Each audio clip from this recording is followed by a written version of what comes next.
पिछली वीडियो में हमने पढ़ा था किसी भी इक्वेशन को, गिवन इक्वेशन को, केमिकल इक्वेशन को कैसे बैलेंस किया जाता है। आज के इस पार्ट में हम पढ़ेंगे वही बैलेंस कैसे किया जाता है किसी केमिकल इक्वेशन को, लेकिन कोफिशिएंट मेथड से। हालांकि मैंने कोशिश की थी कि कल भी आपको कोफिशिएंट मेथड बताया जाए अच्छे से एक्सप्लेन करके, और आज फिर से मैं कोशिश कर रहा हूं कि एक बार फिर से, ये लास्ट लेक्चर है इसी पे, बैलेंसिंग केमिकल इक्वेशन पे, और आई होप कि आपको समझ में आ गया होगा। ओके, तो अगर कोई डाउट होता है तो प्लीज बताइए, कमेंट बॉक्स में कमेंट करके बताइए। आप यहां भी मेरे से पूछ सकते हैं। ओके, ये है हमारे पास एक केमिकल इक्वेशन, इसको हम बैलेंस करने जा रहे हैं। जहां पे हिट एंड ट्रायल नहीं चलेगा, कोफिशिएंट मेथड, हालांकि आप यहां कोशिश करो तो हो भी सकता है आप इसको बैलेंस कर सकते हो हिट एंड ट्रायल से, लेकिन कोफिशिएंट मेथड कैसा होता है जो हर जगह पे काम आएगा, बड़ी से बड़ी इक्वेशन होगी वहां भी काम आएगा, उसको मैं यहां पे डिस्कस करूंगा। ओके, तो यहां देख पा रहे हैं आप, पहले सिंपली ऐसे करने की कोशिश करते हैं, नहीं हुआ तो कोई बात नहीं, हम कोफिशिएंट मेथड से करेंगे। कार्बन डाइऑक्साइड, और कार्बन डाइऑक्साइड में कार्बन कितने हैं? ओनली 1, और यहां पे कार्बन कितने हैं? 6। हम कर सकते हैं, यहां पे 6 लगा देंगे, लेकिन एक चीज जरा देखना, मैं आपको बताना चाहूंगा, अगर कहीं पे जैसे H2 है, यहां पे जो जिससे मल्टीप्लाई करेंगे वो उसके साथ इस 2 के साथ भी मल्टीप्लाई हो जाएगा। ओके, लेकिन अगर यहां पे भी ऑक्सीजन है, यहां पे भी ऑक्सीजन है, उसको क्या करेंगे? ऑक्सीजन 2 है, यहां 1 है, 2 1 2 करेंगे, या फिर ऑक्सीजन 2 यहां पे है, 1 यहां पे, 3 करेंगे, हम ऐड करेंगे। ओके, ऐसे इक्वेशन में जहां भी हो, ऑक्सीजन यहां भी है, ऑक्सीजन यहां भी है, हम ऐड कर देंगे, 2 ऑक्सीजन ये, 1 ऑक्सीजन ये, 3 ऑक्सीजन बन गए। लेकिन अब यहां पे प्रॉब्लम, 2 को किससे मल्टीप्लाई करूं कि 3 बने? नहीं ना कर सकते।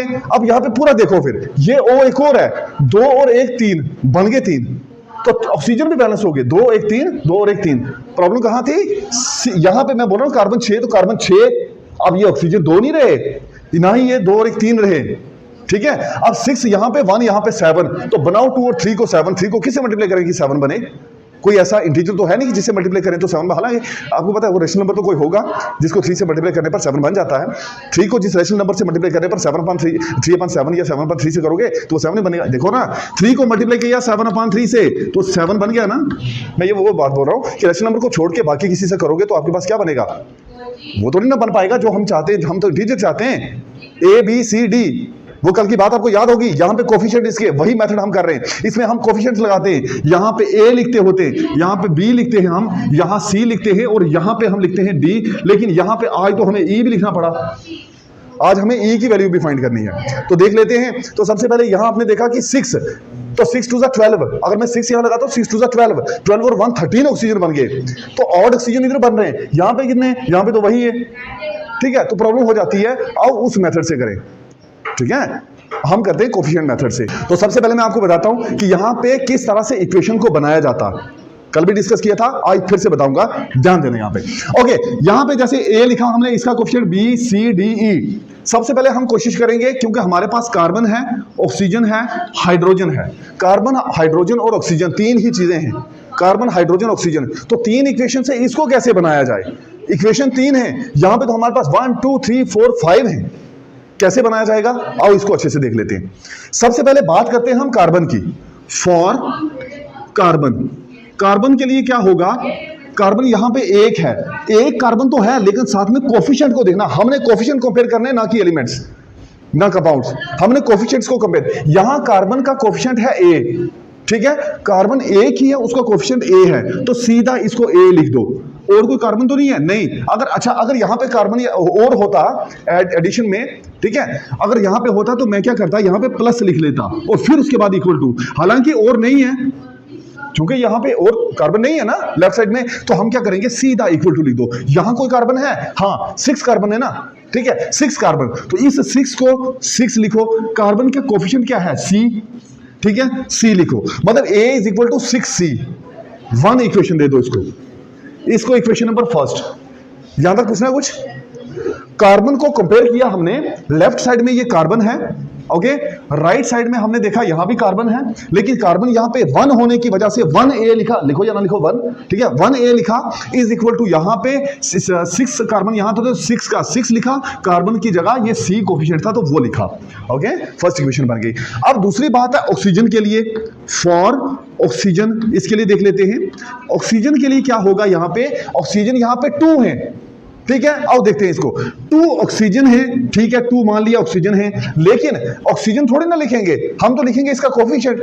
इसका कोफिशिएंट जो नंबर होगा वो ए ही है, इसको तो ए से मल्टीप्लाई किया हुआ है ना, तो ए से किया तो इसको 2a लिख दो, इक्वल टू का इक्वल टू आ गया। यहां पे क्या ऑक्सीजन है? नहीं, अभी इक्वल टू नहीं, अभी यहां भी ऑक्सीजन है, यहां देखो। अब मैं आपको ये बात बोल रहा था कि बीच में अगर एक और आ जाए तो फिर क्या करें? आप इक्वल टू नहीं लगाओगे, आप क्या काम करोगे? ऑक्सीजन 2 थे, ए था, 2a आ गया, यहां पे ऑक्सीजन एक ही है तो एक लिखेंगे क्या? इसका कोफिशिएंट यानी बी, तो प्लस बी लिख देंगे, इज इक्वल टू। बात समझ आई? यहां पे क्यों? क्योंकि बी ही लिखा, 1 ऑक्सीजन और बी, 1 बी लिखो या खाली बी लिखो एक ही बात है।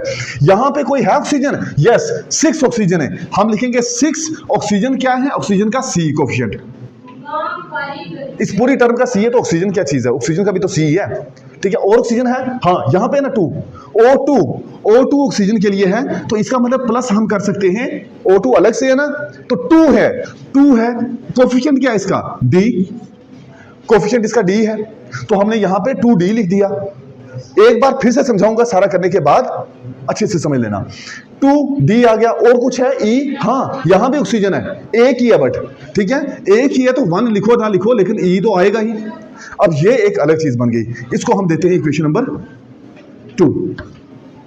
ये इक्वेशन नंबर 2 आ गई, हमें कुछ नहीं चाहिए, हमें a b c d e इन सब की वैल्यूज चाहिए, वो यहां पे पुट कर देंगे तो आराम से आंसर आ गया।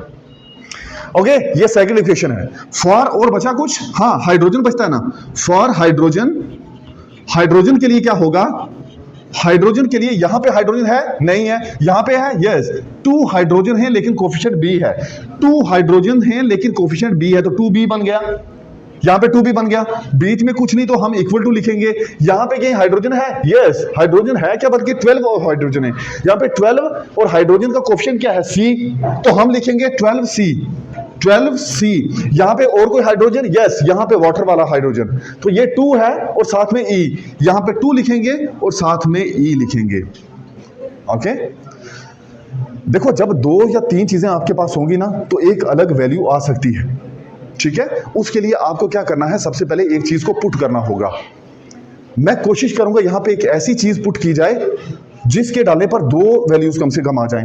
यहां पे c को अगर मैं 1 करता हूं तो a 6 आ जाएगा, क्योंकि 6 1 6, c 1 था ना, c 1 हो गया, a 6 हो गया, a भी आ गया, c भी आ गया। अब a भी आ गया, c भी आ गया, तो हम क्या करेंगे? यहाँ पे a भी डाल देंगे, c भी डाल देंगे, एक इक्वेशन बनेगी। यहाँ पे भी a भी c भी जो भी कुछ हुआ तो कुछ इक्वेशन बनेगी, एक इक्वेशन ये बन जाएगी। इस इक्वेशन और एक, देखो a और c आ गया हमारे पास, बाकी क्या बचा?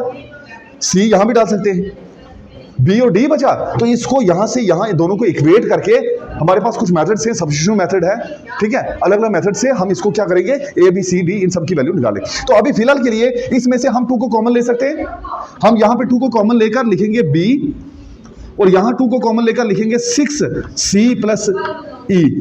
क्यों? 6 2 12, 2e के साथ था वो कॉमन ले लिया, 2 कट गया, तो बची इक्वेशन क्या?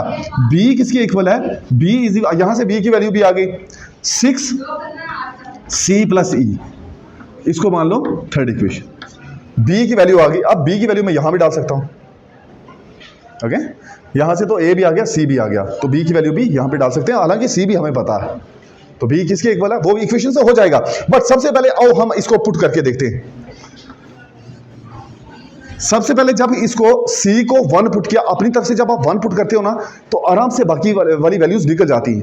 6 c तो 1 है, मल्टीप्लाई करने पर फर्क नहीं पड़ेगा, प्लस 2d, और क्या बचता है? प्लस e, तो प्लस e लिख लेंगे हम, प्लस e हमने लिख दिया।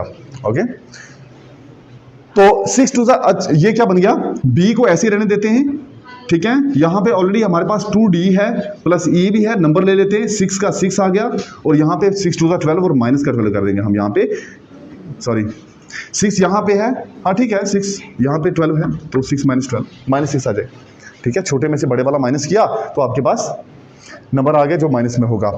तो यहां पे बना b is equal to 2d plus e plus 6 - 12, तो इसको क्या लिखोगे? 6 - 12 कर लेते पहले, तो 2d प्लस e माइनस 6, एक अलग से इक्वेशन बन गई। b इसके भी इक्वल, b इसके भी इक्वल, इसका मतलब ये दोनों आपस में बराबर। फिर से बोलूं, मैं ये कह रहा हूं बी जो है वो इसके इक्वल भी है, बी इसके मतलब left side are equal so right side are also equal.